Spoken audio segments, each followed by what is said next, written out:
Hello everyone, मैं विश्वजीत सिंह आप सभी का दाइन पर स्वागत करता हूं। दोस्तों, क्या आप जानते हैं इग्नू ने अपने एग्जाम पैटर्न में परिवर्तन किया है। सेम यही क्वेश्चन बहुत सारे स्टूडेंट्स के माइंड में भी था जब वो दिसंबर 2023 के लिए एग्जाम अपेयर कर रहे थे। जैसे ही पहला क्वेश्चन पेपर हाथ में आया, सबसे पहले माइंड में क्वेश्चन भी बनकर आया कि क्या इग्नू ने अपने एग्जाम पैटर्न में परिवर्तन किया है, क्या क्वेश्चन पूछे जाने के तरीके में परिवर्तन हुआ है। चलिए फिर आज की इस वीडियो को स्टार्ट करते हैं और डिटेल में इस टॉपिक को कवर करते हैं। सबसे पहले कुछ आपको बेसिक चीज़ें पता होनी चाहिए। गवर्नमेंट के द्वारा 2020 के अंदर में एनईपी करके एक पॉलिसी लाई गई। एनईपी है क्या? तो न्यू एजुकेशन पॉलिसी। ये शिक्षा के अंदर में क्रांति भी माना गया कई सारे लोगों के द्वारा में। इसके ऊपर में बहुत सारा मतभेद भी है आपस में, उसको हम नहीं बात करेंगे, एनईपी के बारे में डिस्कस नहीं करेंगे। बट यहाँ पे जो परिवर्तन हुआ एग्जाम पैटर्न के अंदर में, उसका सबसे बड़ा रीजन एनईपी ही माना जाता है। ठीक है, न्यू एजुकेशन पॉलिसी जो ऑल ओवर इंडिया के जितने भी शैक्षिक संस्थाएं हैं सभी पर लागू होने वाला था। धीरे धीरे करके अगर अभी आपके वहां पे लागू नहीं हुआ, अगर आप किसी और जगह से बिलोंग करते हो तो धीरे धीरे करके लागू हो जाएगा, क्योंकि ऑल ओवर इंडिया के जितने भी शैक्षिक संस्थाएं हैं सभी को एनईपी लागू करना अनिवार्य है। अब इसके अंदर में था क्या, डायरेक्ट हम क्वेश्चन पेपर के ऊपर चलते हैं और डिटेल में समझते हैं। देखो, अगर आप ना 2023 से पहले तक के अगर आप क्वेश्चन पेपर को देखोगे, अभी दिसंबर में एग्जाम हुआ इग्नू का, उससे पहले के किसी भी क्वेश्चन पेपर को उठा लो तो आपको इस तरह का पैटर्न देखने के लिए नहीं मिलेगा। अब आप सोचोगे सर पैटर्न तो सेम ही है, जिस तरह का पेज आता है सस्ता वाला वही पेज है, इसके अंदर में बाकी क्या परिवर्तन दिख रहा है? ऐसा तो है नहीं इसके अंदर में पेन की बजाय किसी और चीज़ से लिख दिया। तो ये पैटर्न का मतलब नहीं है। यहाँ पे हम स्टार्ट करते हैं पहले क्वेश्चन के साथ में।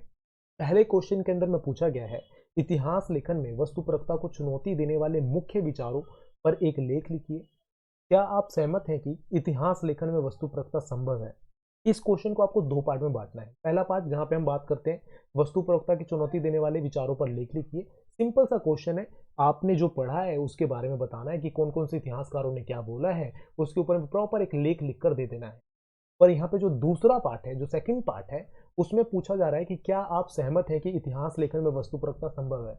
यहाँ पर ये नहीं पूछा जा रहा कि वस्तुपरकता होता क्या है बता दीजिए, क्या डेफिनेशन है, किस इतिहासकार ने क्या बोला है। यहाँ पे ये नहीं पूछ रहा है। यहाँ पे डायरेक्ट क्वेश्चन आपसे पूछा जा रहा है, जो स्टूडेंट लिख रहा है। अगर मान लो कोई रवि नाम का लड़का लिख रहा है, कोई मोहित नाम का लड़का लिख रहा है, ठीक है, कोई रानी नाम की लड़की लिख रही है, जो लिख रही है ना स्टूडेंट, जो लिख रहा है स्टूडेंट ना, उससे पूछा जा रहा है कि भैया आप अपनी आइडियोलॉजी बताओ, आपकी क्या अवधारणा है, आपका क्या मानना है कि ऐसा संभव हो सकता है या नहीं हो सकता। ठीक है, ये नॉर्मली क्या होता है ना कि एक आपकी विचारधारा को जानने की कोशिश की जा रही है कि आप क्या मानते हो। इससे बेनिफिट भी है, इससे कई सारे स्टूडेंट्स को नुकसान भी होने वाला है। ठीक है, इसके लिए हमें तैयारी करनी, कैसे करनी है, इसके बारे में भी डिस्कस करेंगे। बट एक चीज़ आपको क्लियर करना बहुत ज़्यादा ज़रूरी है कि ये हिस्ट्री का क्वेश्चन पेपर है, क्योंकि मैं दईनब के ऊपर में एमए हिस्ट्री पढ़ाता हूँ। ठीक है, 500 से ज़्यादा एमए हिस्ट्री की वीडियोस आपको दिख जाएंगी दईनब के ऊपर में।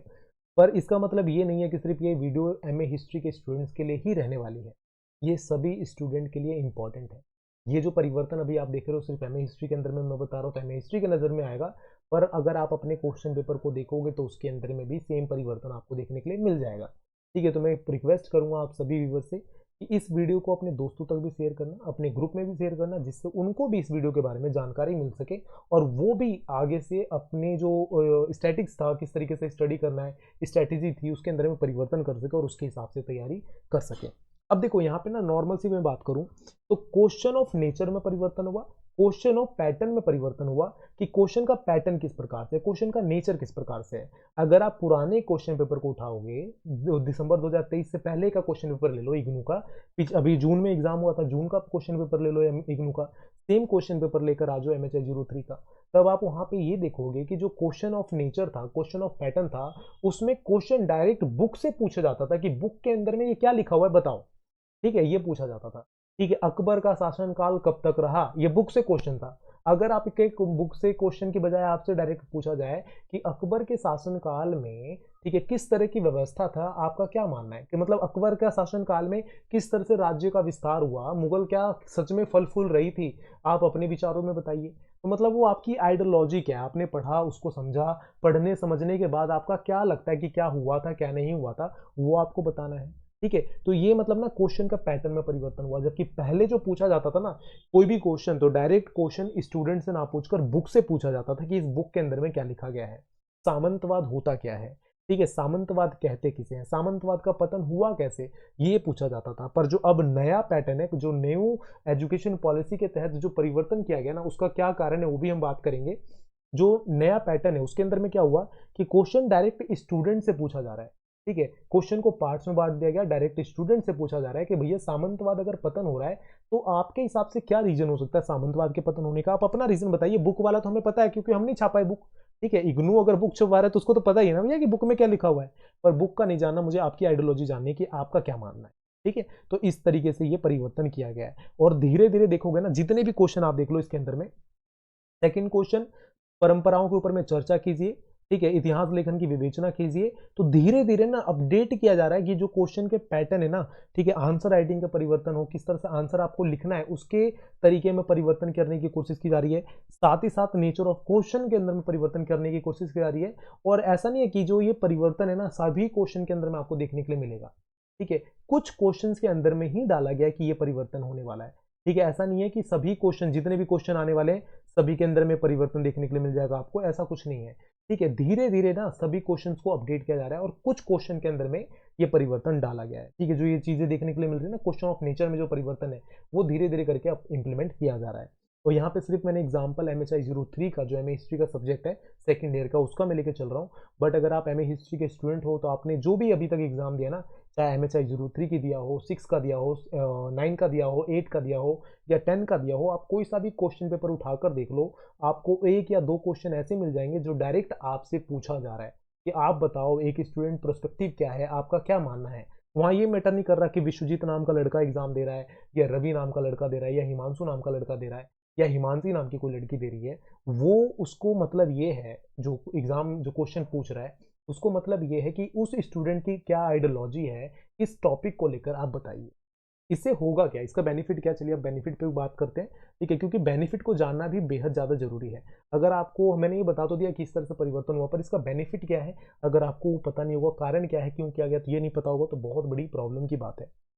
बेनिफिट ये होगा कि बहुत सारे स्टूडेंट्स, जैसे बेनिफिट भी उन्हीं स्टूडेंट्स के लिए है, बेनिफिट अगर देखा जाए तो अगर आप बहुत अच्छे से पढ़ रहे हो, स्टार्टिंग से पढ़ते हुए आ रहे हो, टॉपिक को एनालाइज कर रहे हो और अपने आप से क्वेश्चन पूछ रहे हो कि इस टॉपिक के अंदर में क्या निकल कर आ रहा है। ठीक है, अगर ऐसा हो रहा है तो इसका इम्पैक्ट क्या हो सकता है। अगर मान के चलो सामंतवाद अभी आज के समय में हो तो किस तरह का होता, दास प्रथा अगर आज के समय में भी होता तो किस प्रकार का होता, किस तरीके से दास प्रथा है। ठीक है, जो मतलब कोई भी टॉपिक है, दास प्रथा है, जो भी टॉपिक आपका चल रहा है ना, किस तरह से चीजें हैं, अगर आज के समय में भी होता तो एक अपनी आइडियोलॉजी बनकर आएगी ना, आप खुलकर विचार रख पाओगे ना कि मेरे हिसाब से ये, आप बंध के नहीं रहोगे, एक दायरे में नहीं रहोगे, कुएं के मेंढक बन के नहीं रहोगे कि भैया इस वाले इतिहासकार ने ये बोला यही ठीक है बस इतना ही मानकर चलना है। एक अपनी आइडियोलॉजी विकसित होगी कि मेरे हिसाब से यहाँ पर ये चीजें रहने वाली थी। ठीक है, मेरे हिसाब से यहाँ पर ये चीजें बनकर आएंगी। ठीक है, ये आपकी आइडियोलॉजी बनकर आएगी, जिससे क्या होगा, आपके सोचने की समझने की शक्ति विकसित होगी। और गवर्नमेंट यही चाहती है, न्यू एजुकेशन पॉलिसी के अंदर में यही चीजें डाली गई हैं जिससे आप सेल्फ डिपेंडेंट बनोगे, सेल्फ आइडियोलॉजी इनबिल्ट कर पाओगे अपने अंदर में कि हाँ ये चीजें हैं, किसी दूसरे की आइडियोलॉजी पर निर्भर नहीं होगे। ठीक है, जो आज के समय में हम कई बार देखते हैं कि ब्रेन वॉश कर दिया गया। ठीक है, तो उसी को दूर करने के लिए ना आपकी खुद की एक आइडियोलॉजी बने। ठीक है, खुद का एक समझ विकसित हो, खुद एक चीजों पर किसी टिप्पणी पे आप बयान दे पाओ, उसके लिए आपको विकसित किया जा रहा है। ठीक है, समझ में आता है ये।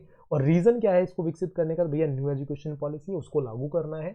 स्टूडेंट का जो मतलब ऐसा नहीं है कि भेड़ चाल में ना बस भीड़ पैदा करनी है, बाद में फिर जी नौकरी नहीं मिलेगा तो भाई हंगामा करना शुरू कर दो कि नौकरी नहीं मिला, नौकरी नहीं मिला। कुछ बच्चे ऐसे होंगे जो संसद भवन में घुस जाएंगे कलर वलर लेकर, फिर बोलेंगे कि भैया मुझे नौकरी नहीं मिल रही है, सरकार नौकरी नहीं दे रही है। तो वो भेड़ और भीड़ चाल को खत्म करने के लिए, भीड़ को खत्म करने के लिए ये पैटर्न यूज किया जाता है। ठीक है, अगर आप कैपेबल हो तो अपने आप ही आपको नौकरी मिलेगी, सबसे पहली चीज। अब आप ये भी सोचोगे कि सर इस तरह से परिवर्तन करने से क्या नौकरी मिलेगा, तो देखो अगर आप इस तरह से क्वेश्चन पूछा जा रहा है ना, तो आप जो एग्जाम मतलब देने जा रहे हो, लिखने जा रहे हो एग्जाम में, तो कुछ क्वेश्चन है डायरेक्टली पूछा गया कि सामंतवाद क्या है, तो आप पढ़कर आए हो लिख दिए। ठीक है, पढ़कर आए हो लिख दिए, या फिर आपने कहीं से याद है आपको लिख दिया, पर आपने प्रॉपर तरीके से उस टॉपिक को एनालाइज किया ही नहीं कि किस तरह का टॉपिक है, टॉपिक का मतलब क्या है, टॉपिक के अंदर में क्या चीजें हैं, किस तरह से प्रैक्टिकल लाइफ में यूज हो सकता है। एक तरह से अगर प्रैक्टिकल लाइफ की बात की जाए ना, तो वो आपको ये पैटर्न, नया पैटर्न सिखाता है। अगर आपको वो पता ही नहीं है तो आप लिखोगे कैसे, नहीं लिखोगे नंबर कम आएंगे, फेल हो जाओगे। ठीक है, सिंपल सी बात है।